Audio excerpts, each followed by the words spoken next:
Hi, my name is Sarah Nussman, and I'm going to share my thoughts on our discussion board post in hopes of appropriately showing passion and expertise as our grading rubric says, which is a little overwhelming considering I feel far from an expert. But here we go. So this week, talking about suicide assessment, was really interesting. I used a couple different articles, one called Assessment and Management of Suicide Risk in Children and Adolescents, and the other one called Evidence-Based Suicide Prevention Screening in Schools. Those were kind of the basic resources that I used, and then, of course, the screening tools and some information from the National Institute of Mental Health. So, um, what to do when a client, when you suspect a client that a client is at harm to themselves, is important that we take all suspicion seriously and make sure that an assessment is done to determine the risk and what that level of risk is. As we determine the risk, then we can know the following steps, that we are to take. And one of the things that I learned this week was that it seems as though each individual school system kind of has their own process in place for dealing with these situations. I know in the county that I'm in, they have, within the school counselor department, it's the red folder, and the red folder has this process spelled out, the assessment questions, the flow chart of what exactly to do. So it is important that we take all of those suspicions seriously, and also that we are sure to provide them that informed consent, if you will, where we let them know the limitations to confidentiality, but also assuring them that the only information that we are going to share is the information that we need to share to keep them safe, and that there are other things that we will keep confidential, but that if it comes to them being a threat to themselves or to others, that's something that we'll need to share. The next question would be an appropriate or commonly used suicide assessment. So I kind of searched around to see kind of what deems something to be appropriate or commonly used for the age group. I didn't find like specific information like these are middle school age appropriate assessments. More so I found in the article that was about the evidence-based screening tools, it had a whole plethora of assessment tools that could be used, and then when I went to each of those, it would kind of say specifically what ages it was good for.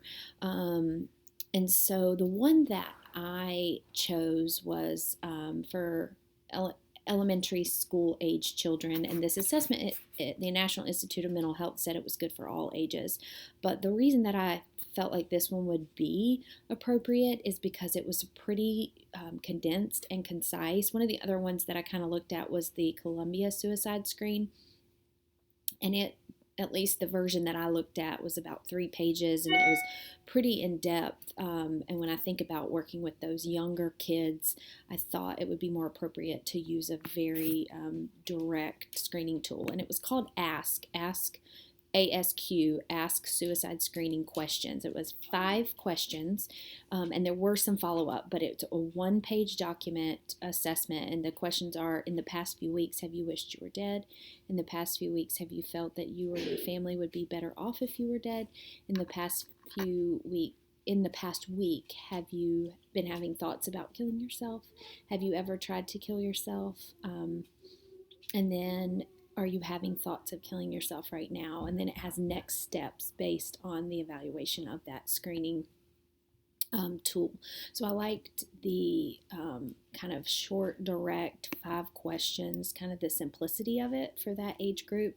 One of the things that I felt that it was somewhat missing was knowing about if there's a plan in place, and do they have access to those things needed to carry out their plan. So that was one of my maybe critiques of that specific tool.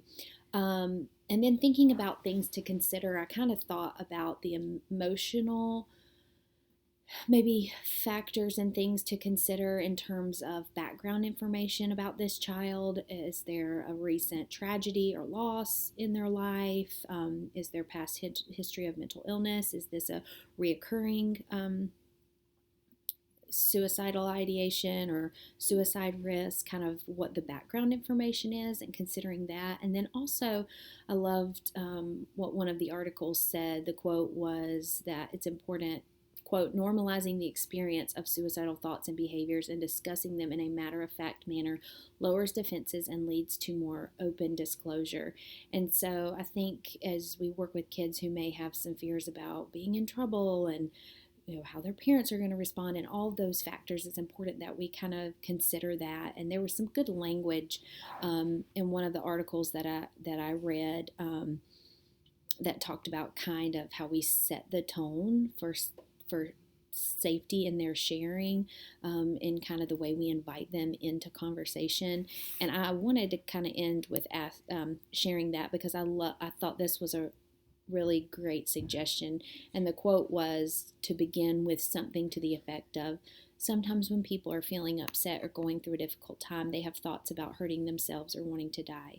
Is it okay if I ask you some questions about those types of thoughts? And besides hopefully helping kind of take their walls down, it also empowers them to have some autonomy and some control in the conversation, while we are mandated reporters. And so if they refuse to talk about it, we have to, proceed with making sure an appropriate assessment is given. I think it's important to offer that and invite them into the conversation. So those are some of my thoughts and things that I learned this week. I'm excited to hear from other people who may be more interested in maybe that middle school age group and high school and how that might look different, and some thoughts around that, as well as other people that may be interested in working with younger children and kind of the perspective of addressing suicide assessment. So I'm looking forward to hearing from my classmates.